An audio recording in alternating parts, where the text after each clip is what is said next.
सबसे पहले बात करते हैं थोड़ी सी एस्से की। ज़्यादा कुछ कहने को है नहीं उस पर चलो आए हैं तो बता देंगे कुछ। एस्से में ये है कि अभी इस साल के टॉपिक्स जो हैं आपने देखे होंगे फिलोसफिकल टॉपिक्स थे। ऐसा जनरली होता नहीं था, एक सेक्शन फिलोसफिकल आता था तो एक सेक्शन में सोशल इकोनॉमिक कुछ ना कुछ आ जाता था। इस बार सबके सब फिलोसफिकल आ गए तो करें क्या, लिखने तो होते ही हैं। तो प्रैक्टिस जो होती है ना, एक बात तो ये है कि practice you should do about, देखो अगर इकोनॉमिक्स से रिलेटेड या सोसाइटी से रिलेटेड आ गया ऐसे, so you can write with the help of your GS knowledge, है ना, कि इकोनॉमी की मुझे नॉलेज है, पॉवर्टी हंगर की नॉलेज है, कहीं ना कहीं डाल के लिख देंगे, 10 पेज भर देंगे। बट अगर फिलोसफिकल ऐसे आ जाए तो क्या करना है, तो डायमेंशंस, ठीक है, ऐसे में भी social, political, cultural, economic, international, historical, जितने भी सोच सकते हो फॉर फिलिंग अप द 10 पन्ने या 10-12 पेजेस जो भी होते हैं, 1200 वर्ड्स। अब इसमें एक चीज़ और है, मैं आपको बताता हूँ, या इसको कैंसिल कर दो तुम, कि ऐसे लिखने से पहले you should have a framework in mind. क्योंकि देखो, अगर मैंने एक टॉपिक देखा तो मैंने भी जो एग्ज़ाम हॉल में ऑब्जर्व किया है, क्योंकि आपको बताता हूँ, एग्ज़ाम हॉल में जब एसटी का पेपर आया था तो फॉर फर्स्ट करीब 45 मिनट तक मैंने कुछ नहीं लिखा पेपर में। 45 minutes I was sitting like this, just looking कि ये है क्या, कि क्या क्या लिख दूँ इन पे, मैं 1200 शब्द कहाँ से लाऊं। बट वही है, क्योंकि देखो क्या किया, 8 टॉपिक्स हो गए। 8 टॉपिक्स में से पहले मैंने क्या देख रहे हैं कि स्टार्टिंग कैसे करनी है, बिगनिंग, बिगनिंग कैसे करनी है, how to start the essay. Beginning के 2-3 तरीके हैं, या तो कोई anecdote, you are writing some anecdote, है ना, you are writing some hypothetical story, या फिर you are writing something that really happened with you, और you are writing some quote. तो I am telling you my approach, कि पहले ये जो सारे मैंने टॉपिक्स देखे तो आई स्टार्टेड थिंकिंग कि क्या ये इनमें से कौन कौन से टॉपिक्स ऐसे हैं which I can start with any of these, कि अगर कोई टॉपिक है तो क्या मेरे पास उससे रिलेटेड कोई कोट है। इससे क्या हुआ, 8 में से मान लो 3 टॉपिक भी एलिमिनेट हो गए, तो फिर बचते हैं मेरे पास 5 टॉपिक्स। क्योंकि अगर अच्छी स्टार्टिंग ही मैं नहीं दे पाऊंगा अपने ऐसे को, मुझे उस चीज़ के बारे में इनमें से कुछ भी नहीं पता, तो फिर वो पूरे 1200 शब्द I will not be able to write them, है ना। तो स्टार्टिंग और एंडिंग ऐसे की बहुत इंपॉर्टेंट है। आई डो नॉट नो कि how much they read your ऐसे, बट आई बिलीव कि they do read it completely. क्योंकि द वे आई राइट या the way I have seen people right, तो जो मार्क्स होते हैं, जो रिफ्लेक्शन, जो आपकी आंसर मार्कशीट आती है, उसमें आपको पता लगता है कि हाँ चीज़ें पढ़ी जा रही हैं यूपीएससी में। ऐसा नहीं है कि किसी भी जीएस में या किसी भी पेपर में इट्स नॉट, अगर कोई आपसे कहता भी है कि they are just checking it like this, तो ऐसा कुछ नहीं है। They are going to check each and everything बिल्कुल बढ़िया से। अगर आपको पता लग गया एग्जाम हॉल से बाहर आके कि ये पेपर ख़राब हुआ है, तो इन नो केस उसमें आपके बहुत अच्छे नंबर आएंगे, नहीं आएंगे। ख़राब हुआ है तो ख़राब ही नंबर आएंगे, बिकॉज हर चीज़ पढ़ी जा रही है वहाँ पे आपकी। तो इसीलिए अगर अच्छे से स्टार्टिंग और एंड कर रहा हूँ, सो दैट इज़ समथिंग कि वो वहाँ पे पढ़ा जा रहा है और उस चीज़ के मार्क्स मिल रही हैं। अच्छा, फिर उसके बाद अगर हम 5 टॉपिक्स पे आ गए 8 में से, अब क्या करा जाए, अब डायमेंशन सोचनी शुरू करते हैं। जो भी मेरा आपका अपना फ्रेमवर्क हो सकता है, 5, 6, 8, 10 तक डायमेंशंस कि फिर आप पेन और पेपर लेके बैठ जाओ, उसमें आप सोचो ओके पहले वाले में ये 2 डायमेंशन लिख दूंगा, तीसरी लिख दूंगा, उसके आगे नहीं आ रहा है, चौथी नहीं लिख पा रहा हूँ। तो ऐसे कर करके अच्छा ये करते करते इस 5 में से फिर आप पहुँच जाओगे, लेट से 2 या 3 पे पहुँच जाओगे आप। 2 या 3 ही दोनों सेक्शन को मिला के एक एक या 1 और 2 ऐसे होंगे कि जिसके बारे में आपको डायमेंशंस पूरी आप लिख पाओगे डायमेंशंस पे। And if you are not able to think beforehand कि can I write or not, क्योंकि मैंने जो देखा है कुछ बच्चे क्या हुआ, मतलब पेपर आते ही दे स्टार्टेड राइटिंग ऐसे पेपर। सो वो सबसे बड़ी गलती है। ऐसे requires a framework before hand. आप मतलब 1.5 घंटा अगर आपको एक ऐसे के लिए मिल रहा है, सो अगर 20 मिनट भी आप उस फ्रेमवर्क को दे रहे हो, सो दैट मीन्स आपका ऐसे कंप्लीट हो जाएगा। बिलीव मी, आप प्रैक्टिस भी करोगे तो आपको अंदाज़ा लग जाएगा कि 1200 वर्ड्स लिखने में 70 मिनट 75 मिनट से ज़्यादा मेरे को नहीं लगने वाले हैं। बट अगर कंटेंट को फ्रेमवर्क आउटलाइन तैयार किए बिना इफ़ यू स्टार्ट राइटिंग तो आप रुक जाओगे बीच में। आपने 4 पेज लिख दिए, फिर आप रुक गए, फिर सोचना स्टार्ट कर रहे हो कि अब क्या लिखूं। That is the worst approach.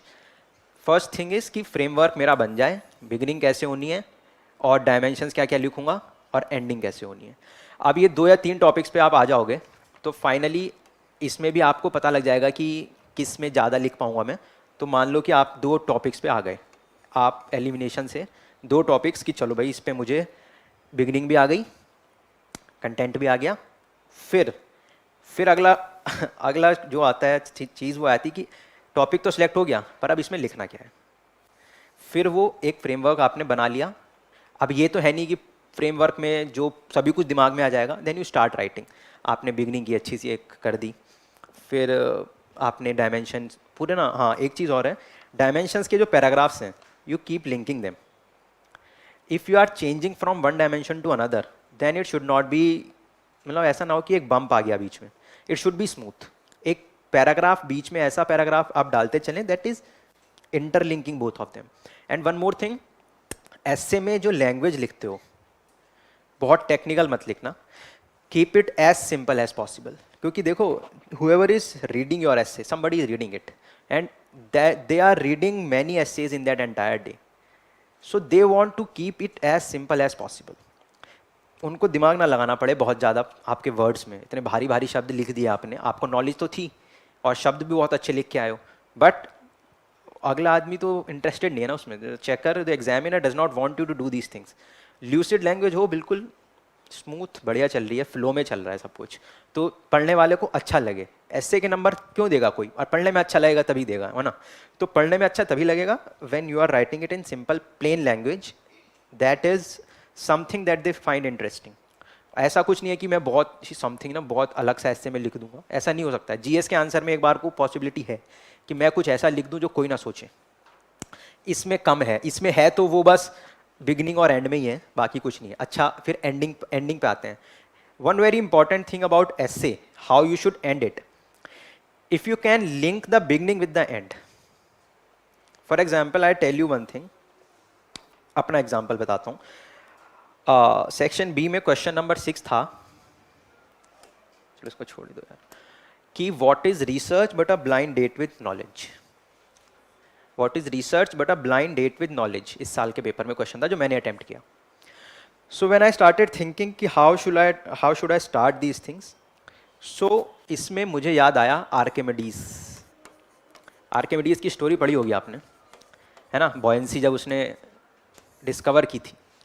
So he was मतलब in a bathtub and when he discovered this thing, so he ran from there, eureka eureka चिल्लाते हुए he started running।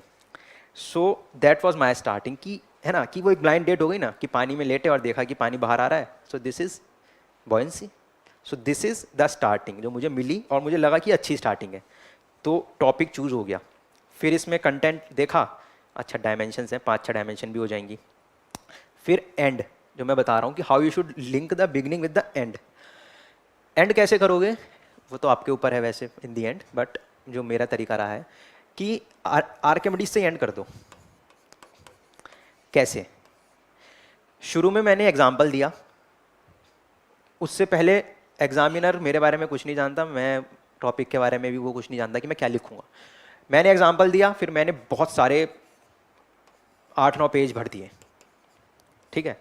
उसके बाद में मैंने इन जो पेजेस में जो मेजर चीज़ें हैं उन चीज़ों को मैंने इससे लिंक कर दिया, and that will become my ending. समझ रहे हो कि मैंने एंडिंग में I don't exactly remember, but कहीं ना कहीं ये जो उसका जो थीम है कि what is research but a blind date with knowledge, तो ये शुरू किया, एंड में ये दिखा दिया कि with the help of these points what he did proves that what is research but a blind date with knowledge. So that should be your approach in essay, that could be your approach in essay, कि beginning और and link हो जाए। अगर beginning और and link हो रहे हैं ना, तो दे विल ऑल्सो, जो भी एग्जामिनर है, दे विल ऑल्सो थिंक कि you have that thought process, because essay is about checking your thought process not your knowledge. ये तो क्लियर है कि भाई the real is rational, rational is real में नॉलेज नहीं चेक हो रही है, थॉट प्रोसेस चेक हो रहा है कि how you deal with such a random topic. तो वो थॉट प्रोसेस अगर आपका शुरू का और एंड का लिंक हो जाए ना, तो दे विल फील कि हाँ you have a good thought process, you can link things. So ये एस्से की बात हो गई, इससे ज़्यादा कुछ नहीं कहूँगा इसके बारे में। वो अब अगले साल आप जब ये पेपर दोगे तो अपना देख लेना कैसे डील करोगे उसके साथ, क्योंकि मैं बता तो बहुत कुछ दो, बट अगले साल हो सकता है दोनों टॉपिक्स इकोनॉमी से आ जाएं, है ना, तो फिर सब यूजलेस हो जाएगा। ऐसे राइटिंग राइटिंग कर लेना, राइटिंग इन द सेंस कि और कुछ भी नहीं तो एक मतलब ऐसे कि पेपर का अपीयर होने से पहले मॉक में आप लगाते हो या अपने आप ही लगाते हो अपने एंड पे, you write 3-4 essays minimum. Philosophical कोशिश करना कि राइट फिलोसफिकल मोर, और बाकी वाले भी एक दो लिख लेना, क्योंकि एक थॉट उससे थिंकिंग प्रोसेस डेवलप होता है ना, कि जीएस के आंसर लिखना इज अ डिफरेंट थिंग, ऐसे लिखना इज अ डिफरेंट थिंग। सो ऐसे मैं लिख पाऊँ उसके हिसाब से पूरा एक प्रैक्टिस से मुझे लग जाएगा कि कॉन्फिडेंस आ जाएगा कि भाई 1.5 घंटे में थिंकिंग भी हो जा रही है, फ्रेम भी कर ले रहा हूँ फ्रेमवर्क, और लिख भी दे रहा हूँ, तो वो कर लेना थोड़ा बहुत।